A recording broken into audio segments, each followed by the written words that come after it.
sorry. Mission Impossible is a franchise that, like Tom Cruise, has been running my entire life. It's one of the franchises I don't really hear people talk about much nowadays compared to the other big movie franchises, and yet it has continued for so long. So I guess people seem to like them, and I needed to know if this franchise held up from 1996 to 2025. So I sat down and watched every single Mission Impossible movie all the way to Final Reckoning. And what I can say is, they're all the same, sort of. There comes a point in this franchise where you forget which movie you're watching because they start to blend together. But at the same time, each movie has something new to offer, and I noticed some patterns about these movies that are kind of funny, and I'll get into those. If you want to know what I think of Final Reckoning, skip to the timestamp down below. What I can really say about this series is that it's almost perfect, and there's a strong chance your dad loves these movies. Unless you don't have a dad. In which case, I'm sorry. So let's break down the Mission Impossible franchise.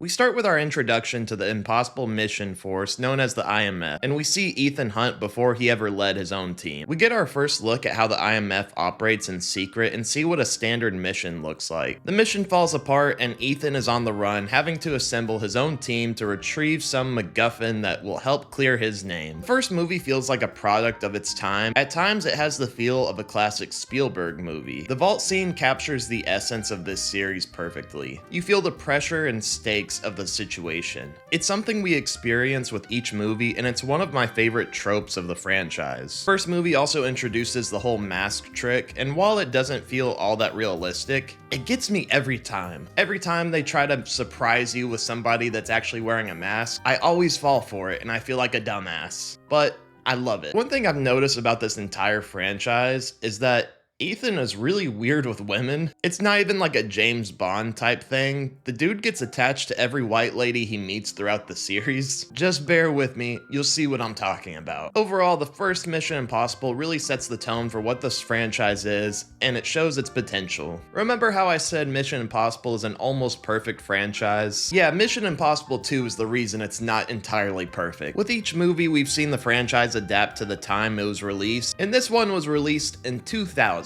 And my god, it shows. This one's hilarious. The transitions and slow motion shots are the most 2000s thing I've seen in a while. Even the background music caught me off guard.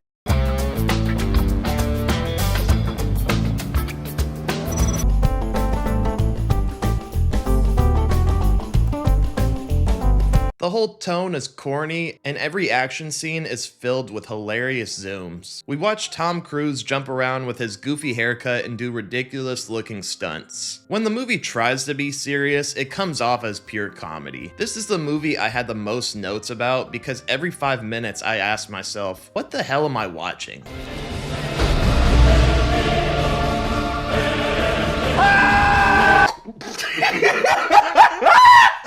In terms of the patterns it follows in the franchise, they bring Luther back to be part of the team, which is a great piece of consistency for these movies, and I think he and Ethan have great chemistry. But then we have some Australian guy who kind of just fills a spot on the team, but he doesn't entirely feel like a character the same way Simon Pegg feels like a character later on in these movies. We get a typical plot where Ethan is trying to prevent something deadly from happening around the world.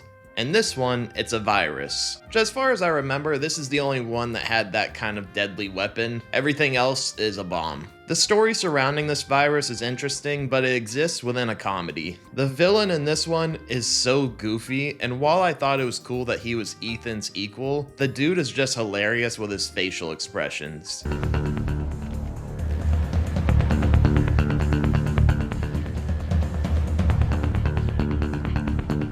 And lastly, I just have to bring up one of the most common parts of this franchise, Ethan's weird relationship with women. In this one, we get the most forced romance because Ethan hooks up with this girl and all of a sudden he's willing to put his life on the line for her. It was that good, huh? Overall, this one is just so damn cheesy, and after watching the whole franchise, I can say that this one doesn't matter. You can skip this one and you wouldn't be lost. If I had seen this when it first came out, I wouldn't have been excited for a third movie. I would have thought there was no future for Mission Impossible. But then the Messiah, J.J. Abrams, director of the beloved Rise of Skywalker, completely turned this franchise around. Mission Impossible 3 is what really sets the tone for the franchise, and somehow this might be the darkest one. It starts in the most bleak way possible, with Ethan begging our antagonist not to kill his wife. From the very start, we get a glimpse of what this movie is going to be. It's another example of how the franchise adapts to the time it was released. It was so satisfying to jump from the second movie to this one in one sitting because the drastic difference is so impressive. Abrams brings his own visual style and makes the action scenes far more exhilarating. This is something the franchise desperately needed, and it's what led to the insane action scenes later on.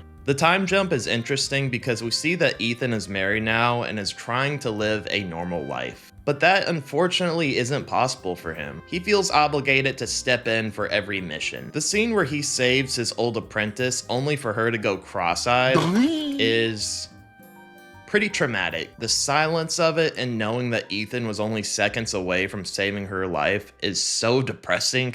And it's a complete tonal shift from what we've seen before. It's so brutal, and for once we can really connect to this character in a way we haven't before. I must also say that Philip Seymour Hoffman is an absolute menace in this movie. He hands down plays the best villain the franchise has ever had, and you can feel the seething tension between him and Ethan. He's so cold and willing to kill anyone as a form of psychological torture. He feels less like a mustache twirling villain and more of an absolute psychopath. So yeah, Mission Impossible 3 goes hard. As for Mission Impossible 4, 5, and 6, this is where they start to blend together a little bit. They all have the same look and a similar plot, but damn it, they're all so entertaining. This is when Tom Cruise started using the power of Scientology to jump off buildings and fly helicopters. Mission Impossible Ghost Protocol takes things up a notch with its action and shows us far more destruction than we've seen in the franchise before. The opening with the prison break and the bombing at the Kremlin shows us how far we've come with these movies. We get some creative new tech in the addition of Simon Pegg as a main character. His energetic comedic relief brings a breath of fresh air to these movies. This particular movie didn't really have a villain, just a bomb that the team is trying to stop. And I thought the third act was a little underwhelming, but overall it's still a really fun movie. When we move on to Mission Impossible Rogue Nation, we get a new villain who I would say is the second best villain of this franchise and actually has a bigger role than the others. I did find it odd that they started this movie with one of the biggest stunts Tom Cruise has ever done rather than building up to it, but whatever. It's sick either way. At this point, the stories are really starting to blend together because Ethan is once again trying to stop another bomb. But I like that this one has him on the run, so in the process of trying to save the world, he has the government on his ass because they're trying to shut down the IMF. The stakes certainly seem higher because Ethan practically has to prove himself with this mission. At this point in Mission Impossible, Ethan is just doing extra crazy stunts that almost seem like he's ready to die. He also shows more of his skills with each movie to the point that he just seems like Batman. Like, we see that he can perfectly remember someone's face and sketch it out with every detail. Okay. It's also funny that in this one they don't even mention Ethan's wife or what happened there, but he, I guess, falls in love with Jessica from Dune. The weirdest part about it is that he practically becomes obsessed with her and will do anything to protect her, and it's unclear if they're even in love or just attracted to one another. By the end of the movie, she says that they should run away together, but we didn't really see any romantic tension before that, so it's kind of confusing. Still a really fun time. And then we have Mission Impossible Fallout. This is one I really wish I had seen in the theater. The IMAX shots for some of these stunts are just so impressive, even on my screen at home. In this one, we continue our story surrounding the previous villain, and Ethan is trying to prevent, you're not gonna guess this, a bomb. Holy shit! Holy shit! Okay, But to me, one of the highlights of this movie is Henry Cavill. He steals the show and is the real antagonist of this one. For some reason, it's so appealing to watch Superman be a dick. I like that they actually show that Ethan is starting to age as he has trouble keeping up with a young Henry Cavill, and it creates a new struggle for the character. I think it would also be hard to believe that an older Tom Cruise is able to keep up with all these younger characters. Either way, the dude is still jumping out of planes at 60 years old. At that age, I'm gonna be wasting away at Margaritaville. The skydiving scene is intense and shows us just how much they're willing to take the insane action and stunts a step further. Every IMAX shot lets you see the action in its entirety, and it's so apparent that there are no green screens in sight. Sure, it can look a little less cinematic at times compared to the rest of the movie, but it really shows you the scope of these insane stunts with zero green screens. It's something that every movie fan can appreciate. Even the car chases go above and beyond compared to the previous movies. Oh, and Tom Cruise does even more sprinting in this one. I say Tom Cruise because it looks so funny when he runs, like he just has the perfect form and posture. The dude runs like Forrest Gump, and they increase the running with each movie. Sometimes we'll just get wide shots of him sprinting and it'll stay on that for a while. But hey, Tom Cruise is getting paid to do cardio, jump out of planes, and kiss pretty white ladies. I can respect that.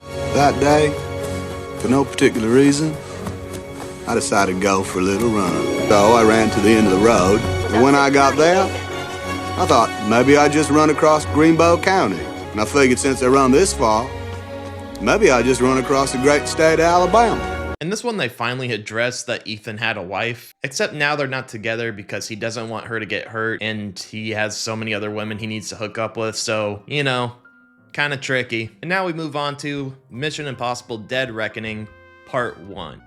Oh wait, it's just Dead Reckoning now.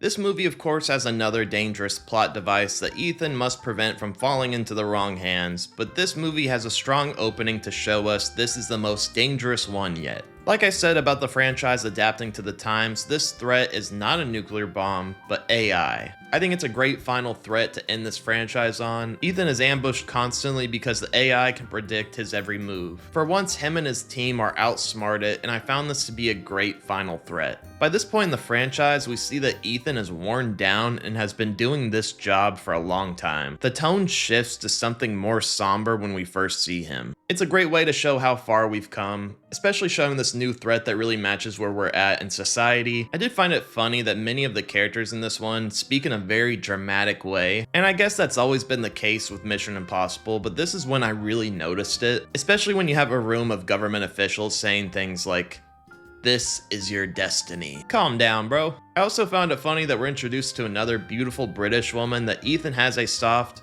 and a hard spot for. They meet at the airport where she steals the key to the AI machine, and she nearly gets him killed later. You'd think he would want nothing to do with her. Later, our new mustache-twirling villain Gabriel tells Ethan he must choose between two women he really cares about, and one of them is the new pretty British lady. How does he already care about her this much that he cannot live without her? Ethan has become the definition of a simp. A word I refuse to use, but it applies to him here. Anyway, Jessica from Dune dies in a sword fight and Ethan is heartbroken.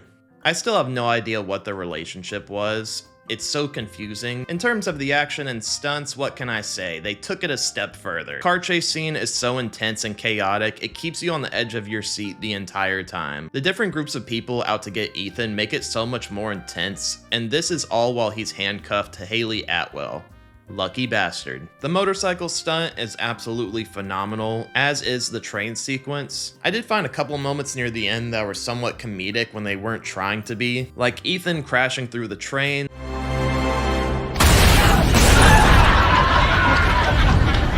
the mask scene being so obvious with the eye color, or the part where the villain screams like a cartoon character.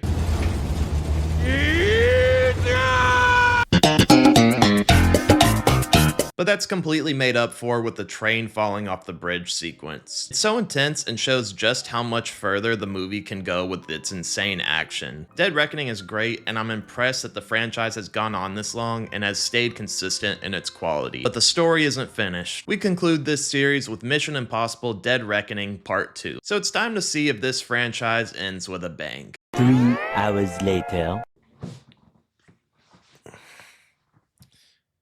It does not. That's not to say that Final Reckoning is bad by any means. I still enjoyed it. It's certainly better than Mission Impossible 2, but I found this one to be somewhat underwhelming for a final movie. And the reason for that is there's a good 45 minutes that could have been taken out of characters explaining how dangerous this AI called the Entity is. You have no idea how many times they say that word in this 3-hour runtime, even though we just spent all of the last movie elaborating on that. And this one constantly reminds you that this is the final movie. It's all led to this. One character even says, "This is the final reckoning." Okay. I didn't mind some of the callbacks to the earlier movies, and it was nice to watch the whole franchise tied together, but there were moments where it felt forced. I guess it's good for the general audience to see callbacks and refresh people's memory on the other movies now that there's been so many, but I've noticed they've done that in the past like 3 movies, so it just felt a little repetitive. I will say there is a nice send-off in a sense that we get to by the very end. Sure, it ends in a similar fashion to the other movies, but I saw that as a way to say that these characters will live on and nothing's changed, and that's a good thing. All of the characters we've become accustomed to know their purpose. The submarine sequence is intense, and the plane scene where Tom Cruise is actually jumping from one plane to the other is just pure action movie gold. It's a fun action flick that still has a payoff by the end, and it stays true to the formula of Mission Impossible. And I'd still recommend watching this one in the theater. And now that I've seen every Mission Impossible, I can say hands down that it is an almost perfect franchise. It's very rare that you get to see this many quality movies back to back. It's a solid franchise with just one piece of shit. They're incredibly fun action movies with stunts that you won't see anywhere else. Tom Cruise has shown that he is one of the last true movie stars with the insane stunts he does, and his commitment to delivering a fun experience to see in theaters. This franchise would not have worked with anyone else, and I truly believe he's part of the reason it's gotten this far. I gotta say, I had a great time marathoning Mission Impossible, and while I think it was probably time for the franchise to end, I'm somewhat sad that it's come to a close. It was a great run, and it's crazy that it was able to go on for this long. What are your thoughts on the Mission Impossible franchise? Which one is your favorite? Let me know in the comments down below. Unless it's the second one. Don't tell me it's the second one. So, yeah. Bah!